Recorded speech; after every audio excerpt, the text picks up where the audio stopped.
నిరుద్యోగం, మూడవది మహిళలు. లడ్డు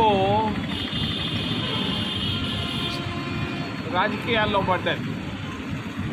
పడి ఉండాల్సింది కాదు. అసలు వాస్తవం ఏంటి? లడ్డులో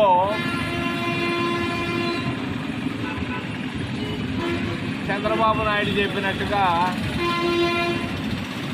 ఏదైనా కల్మషం ఉందా లేదా? వాస్తవం ఏంటంటే బయట నెయ్యి కిలో 700 రూపాయలు అవుతుంది. మార్కెట్లో మనం కొనాలి నెయ్యి అంటే 700 రూపాయలు. తెలియ తక్కువ బోర్డు, టీటీడీ బోర్డు దాన్ని చీప్గా కొన్నది. 300 రూపాయలకి 310-20 రూపాయలకు కొన్నది. మనం ఆలోచిద్దాం. 700 రూపాయలు చేసే నెయ్యిని 300 రూపాయలకు కొంటే అది స్వచ్ఛమైన ఆవు నెయ్యి వస్తుందా? రాదు. స్వచ్ఛమైన ఆవు నెయ్యి పేరు పెట్టి 300 రూపాయలకు కొన్నారు. కల్తీ ఉంది, అనుమానం లేదు. వంట నూనె 250 రూపాయలు. మీకు ఆవు నెయ్యి 700 320కి ఎంత వస్తుంది? వాళ్ళు వాడింది మాత్రం పరిశుద్ధమైనటువంటి ఆవు నెయ్యి కాదు. చంద్రబాబు నాయుడు చెప్పినట్టుగా అదేదో పెట్టారు, అది గుడ్డు మాంసం పెట్టారు, చేపలు పెట్టారు. ఇది అబద్ధం. చంద్రబాబు నాయుడు చెప్పింది అర్ధరహితం. దీంట్లో నిజం లేదు. కాకపోతే కల్తీ నూనె ఉంది. నూనె కలిపారు, నెయ్యి పేరు పెట్టారు, అమ్మేశారు. తప్పు అంతకు ముందున్నటువంటి ధర్మకర్త మండలి టీటీడీ బోర్డు తప్పు. అది చంద్రబాబు నాయుడికి పాలు హెరిటేజ్ ఉంది. అతనికి పాలను గురించి నెయ్యిని గురించి బాగా తెలుసు కాబట్టి రాగానే నరం పట్టుకున్నాడు. జగన్మోహన్ రెడ్డి నరం పట్టుకున్నాడు. జగన్మోహన్ రెడ్డికి ఉన్నది కాస్తో కోస్తో పడిపోయింది కింద. రాజకీయంగా వాడుకున్నాడు ఈ నెయ్యిని. కానీ వాస్తవం ఏంటంటే అది నూనె కాదు, నెయ్యి కాదు. నేను పోయి చూశాను, వాసన చూశాను. మరి నెయ్యి ఎప్పుడు గడ్డగడుతుంది, ఇది గడ్డగట్టడం లేదు, నూనె లాగానే ఉంది. కాబట్టి ఈ పనికి మాలిన రాజకీయాలు టీటీడీ తిరుమల తిరుపతి దేవస్థానం పైన ఆపాలని చంద్రబాబు నాయుడికి, భారతీయ జనతా పార్టీకి, ముఖ్యంగా భారతీయ జనతా పార్టీ రెచ్చగొడతా ఉంది. తప్పు మీరు చేస్తుండేది. ప్రజల మనోభావాలను దెబ్బతీయద్దు. భారతీయ జనతా పార్టీ మీ రాజకీయ ప్రయోజనాల కొరకు రెచ్చగొట్టొద్దు. చంద్రబాబు, నువ్వు సైలెంట్గా ఉండవయ్యా. జరిగింది ఏదో జరిగిపోయింది, ఇప్పుడేమో మంచిగానే జరుగుతూ ఉంది. కొంచెం ఈ ప్రాంతంలో ఉన్నటువంటి నిరుద్యోగుల గురించి ఆలోచించు. బీటెక్ పాస్ అయిన వాళ్ళు ఇళ్లలో కూర్చొని ఉన్నారు, అమ్మా నాయన పెట్టే భోజనం చేస్తున్నారు. ఎంబీఏ పాస్ అయిన వాళ్ళు డ్రైవర్లుగా మారుతున్నారు. నిరుద్యోగ సమస్యను గురించి ఆలోచించు.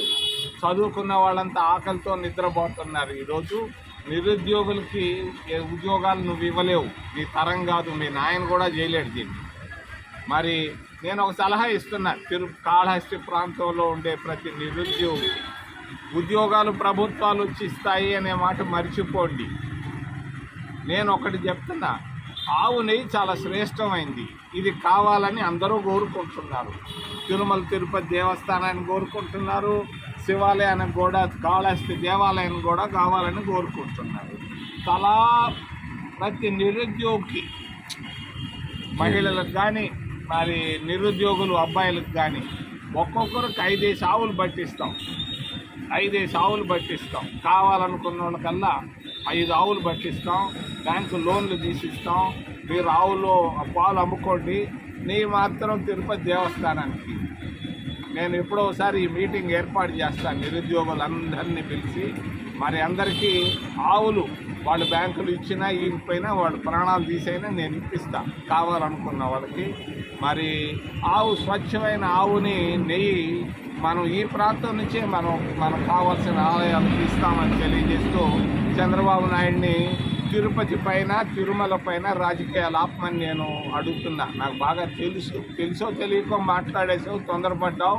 నిన్న సుప్రీంకోర్టులో నీకు బొట్టుకాయలు వేశారు, బాగా పడ్డాయి నీకు.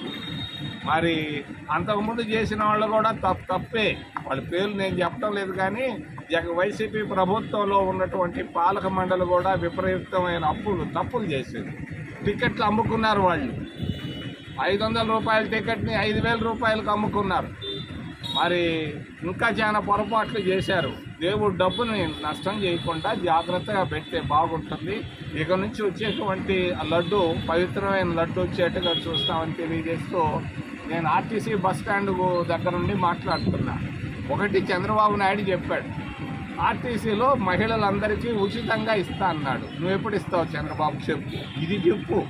లడ్డు సంగతి మాకు వదిలిపెట్టి మేము చూసుకుంటాం, మేము పవిత్రమైన లడ్డు వచ్చేది చేస్తాం.